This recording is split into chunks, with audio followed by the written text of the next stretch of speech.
श्री स्वामी समर्थ. नमस्कार मित्र हो, स्वामी कृपा या यूट्यूब चॅनलमध्ये तुमचं स्वागत आहे. आज आपण या व्हिडिओमध्ये श्री स्वामी समर्थ महाराजांचे अनुभव, सिद्ध उपाय, सेवा व तोडगे आपण आज पाहणार आहोत. तर हा व्हिडिओ शेवटपर्यंत नक्की बघा. स्वामी समर्थांचे उपाय आणि तोडगे. अनुभव सिद्ध उपाय. स्वामी समर्थांच्या या उपायाने कितीतरी संसार, कुटुंब आज मार्गी लागले आहेत. स्वामींची प्रचिती आलेली आहे. ज्यांच्या घरामध्ये सतत कटकटी होतात, छोट्या छोट्या गोष्टींवरून भांडणे होतात आणि नंतर त्याचा रूपांतर वादामध्ये होते.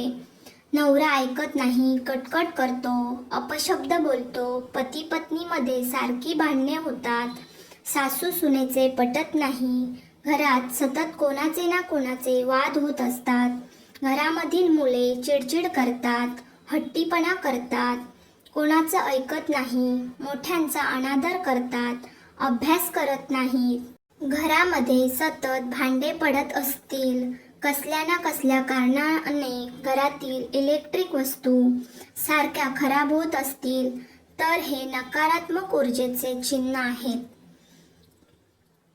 यावर एक प्रभावशाली उपाय आपण आज पाहणार आहोत.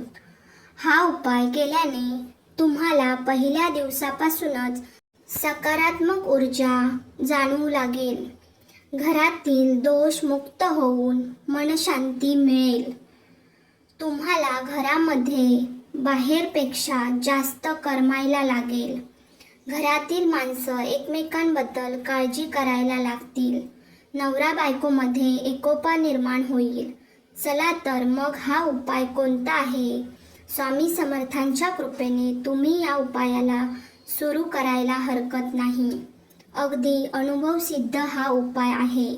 तर त्यासाठी आपल्याला 2 अगरबत्ती, पाण्याने भरलेला ग्लास आणि श्री स्वामी समर्थ महाराजांचा फोटो लागेल. शांत जागेत बसून स्वामी महाराजांची प्रतिमा समोर ठेवा. जर उपलब्ध असेल तर 2 अगरबत्ती लावा आणि स्वामी महाराजांना प्रार्थना करा. आपल्या घरातील समस्यांसाठी, चिडचिड, भांडणे, आर्थिक अडचणी इत्यादी स्वामी महाराजांकडे मदत मागून प्रार्थना करा. शांतपणे श्री स्वामी समर्थ मंत्राचा जप करा. जप करताना ग्लासमधील पाण्याकडे बघत राहा. अगरबत्ती संपेपर्यंत जप करा. अगरबत्ती ही ऑर्गॅनिक वापरा. केमिकलयुक्त अगरबत्ती वापरू नका. आरोग्यासाठी योग्य नाही. जप पूर्ण झाल्यावर ग्लासमधील पाण्यावर फुंकर मारा आणि थोडीशी अगरबत्तीची विभूती त्यात टाका. हे पाणी घरामध्ये सर्वजण पीत असलेल्या पाण्यात मिक्स करा. हा उपाय 21 दिवस नियमित करा. तुम्ही सकाळी किंवा संध्याकाळी हा उपाय करू शकता. तुम्ही स्वामी महाराजांची आरती किंवा स्तोत्रे देखील वाचू शकता. तुम्ही हा उपाय पूर्ण श्रद्धा आणि भक्तीने केल्यास तुम्हाला नक्कीच चांगले परिणाम दिसतील. 3 दिवसात घरातील वातावरण थोडे प्रसन्न होऊ लागेल. चिडचिड कमी होईल आणि मुलं थोडं ऐकायला लागतील. 21 दिवसात घरातील वातावरण लक्षणीय बदल दिसून येतील. भांडणं कमी होतील, मुलं हट्टीपणा कमी करतील आणि नवरा शांत व्हायला लागेल. 41 दिवसात घरातील वातावरण पूर्णपणे शांत आणि प्रसन्न बनेल. कुटुंबातील सदस्यांमध्ये प्रेम वाढेल आणि आर्थिक परिस्थिती सुधारू शकेल. महत्त्वाचे उपाय व तोडगे. 1. घरात दीप प्रज्वलन. संध्याकाळी तुळशीजवळ आणि देवघरात दिवा लावावा. 3 वेळा दीप प्रज्वलित करताना घोर कष्टोद्धरण स्तोत्र पठण करा किंवा तारक मंत्र 11 वेळा म्हणा. ज्योत पेटताना गोळा झालेली विभूती पूर्ण घरात फुंकर मारा. यामुळे घरातून वाईट शक्ती आणि नकारात्मक ऊर्जा दूर होईल. 2. कालभैरवाष्टक. रोज किंवा नियमितपणे कालभैरवाष्टक 3 वेळा म्हणा. ज्योत पेटवताना निर्माण झालेली विभूती घरातून फुंकरून मारा. यामुळे वाईट शक्ती, नकारात्मक ऊर्जा आणि टोनाटोटके दूर होतील. अनुभव सिद्ध उपाय. 1. दीप प्रज्वलन. दररोज सकाळी आणि सायंकाळी घरात तुपाचा दिवा लावा.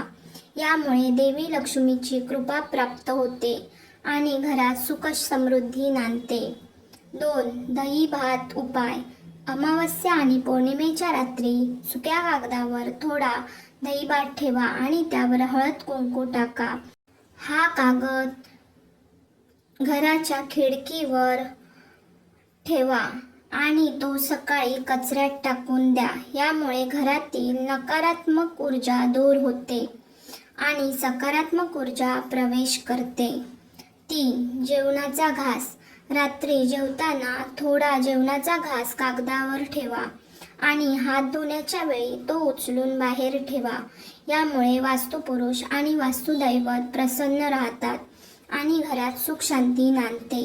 4. गोमूत्र शांती. प्रत्येक शनिवारी आणि अमावस्येला हळदीमध्ये गोमूत्र टाकून उंबरठ्यावरती लेपन करा. यामुळे घरातील नकारात्मक शक्ती आणि अडथळे दूर आणि सकारात्मक ऊर्जा प्रवेश करते. 5. नारळ पूजन.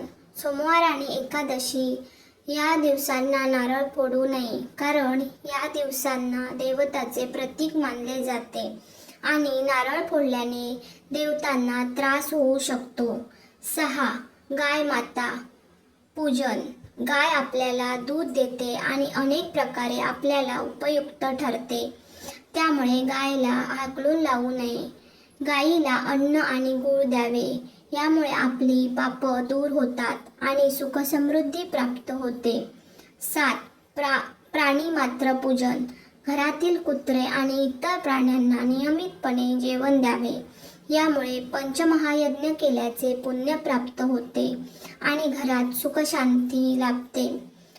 8. पाणीदान. पाणी मागणाऱ्याला पाणी द्यावे. उन्हाळ्यात तहानलेल्या प्राण्यांना पाणी देणे हे महापुण्य आहे. 9. गरजूंना मदत. रस्त्यावरील वृद्ध, अंध, अपंग, आजारी व्यक्तीला मदत करावी. यासारखे पुण्य कमावण्याची संधी क्वचितच मिळते. झाडांची काळजी. दररोज झाडांची काळजी घ्यावी. झाडांना पाणी द्यावे आणि त्यांना स्वच्छ ठेवावे. 11. मीठ दान. सायंकाळी घरातून मीठ, पैसे आणि झाडू देऊ नये, कारण या वस्तू लक्ष्मीचे प्रतीक मानल्या जातात आणि सायंकाळी लक्ष्मी घरात येते असे मानले जाते. 12. दूध आणि दुग्धजन्य पदार्थ दान. सायंकाळी घरातून दूध आणि दुग्धजन्य पदार्थ देऊ नये, कारण गाय लक्ष्मीचे प्रतीक मानले जाते आणि दूध हे गायीचे उत्पादन आहे. 13. देवघराची रचना. देवघरात बिना कलश स्थापना ठेवू नये. देवघरात डावीकडे कलश, त्यावर नारळ आणि शेंडी वर ठेवावी आणि उजवीकडे दीपक ठेवावा. स्वामी समर्थांचे उपाय आणि तोडगे.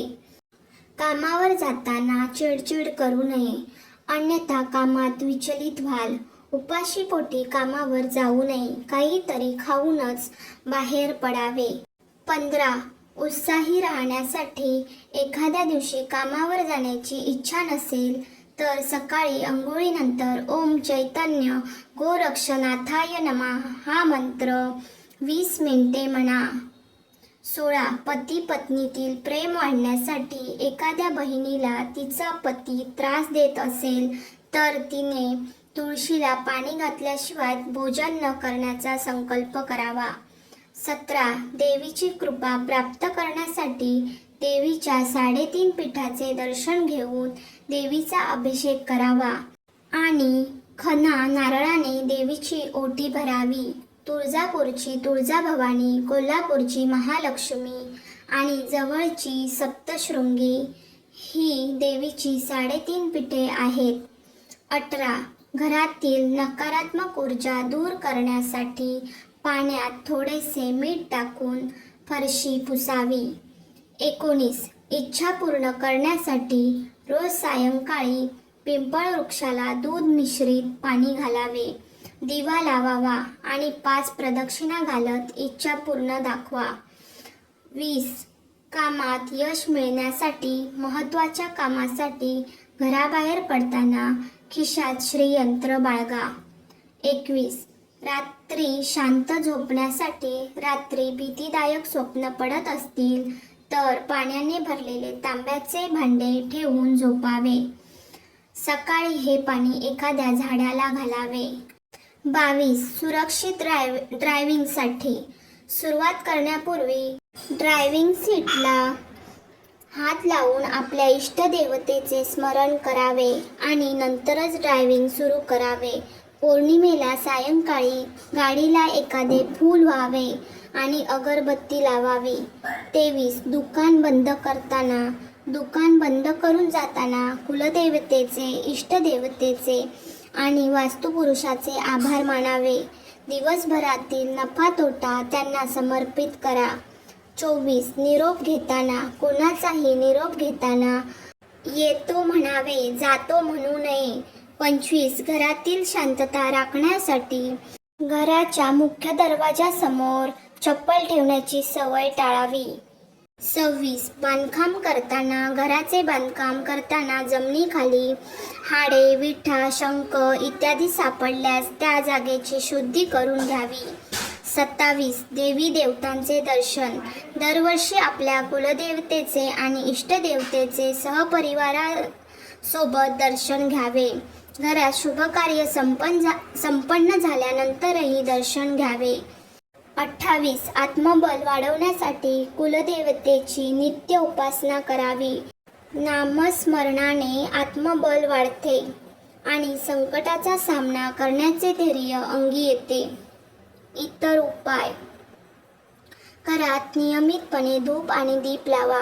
गायत्री मंत्राचा जप करा. हनुमान चालीसा आणि रामरक्षा स्तोत्र पठण करा. दर गुरुवारी गुरुवार व्रत करा आणि गुरुजींची पूजा करा. दर शनिवारी शनिदेवाला तेल आणि उडी अर्पण करा. दर रविवारी सूर्यनारायणांना जल अर्पण करा. दर महिन्याच्या अमावस्येला आणि पौर्णिमेला पितरांसाठी पिंडदान करा. महत्त्वाच्या कामांसाठी बाहेर पडताना काय करावे?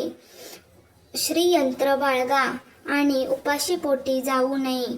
एखाद्या स्त्रीला तिचा पती त्रास देत असेल तर काय करावे? तुळशीला पाणी घातल्याशिवाय भोजन न करण्याचा संकल्प करावा. देवीच्या 3.5 पीठाचे दर्शन घेण्याचे फायदे काय आहेत?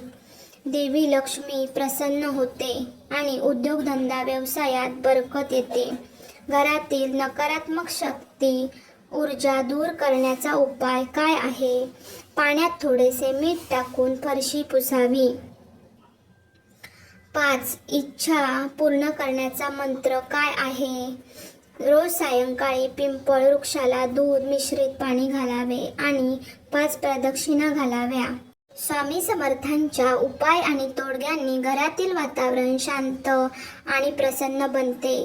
स्वामी महाराजांचे नामस्मरण आणि स्तोत्रपठण घरातील नकारात्मक ऊर्जा दूर करते आणि सकारात्मक ऊर्जा निर्माण करते. स्वामी उपासनेमुळे घरातील सदस्यांमधील वाद आणि कलह कमी होतात आणि प्रेम आणि बंधुभाव वाढतो. मुले शांत आणि शिस्तप्रिय बनतात. आर्थिक परिस्थिती सुधारते. स्वामी महाराज धन आणि समृद्धीचे देवता मानले जातात. स्वामी उपासनेमुळे आर्थिक अडचणी दूर होतात आणि आर्थिक प्रगती होते. वाईट शक्ती आणि नकारात्मक ऊर्जा दूर होते. स्वामी उपासनेमुळे घरातील वाईट शक्ती आणि नकारात्मक ऊर्जा दूर होते. नजर दोष आणि वाईट शक्तींपासून संरक्षण मिळते. आरोग्य सुधारते.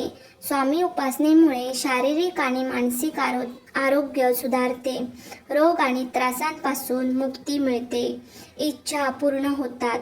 स्वामी महाराज भक्तांच्या इच्छा पूर्ण करतात. मनशांती आणि आनंद मिळतो.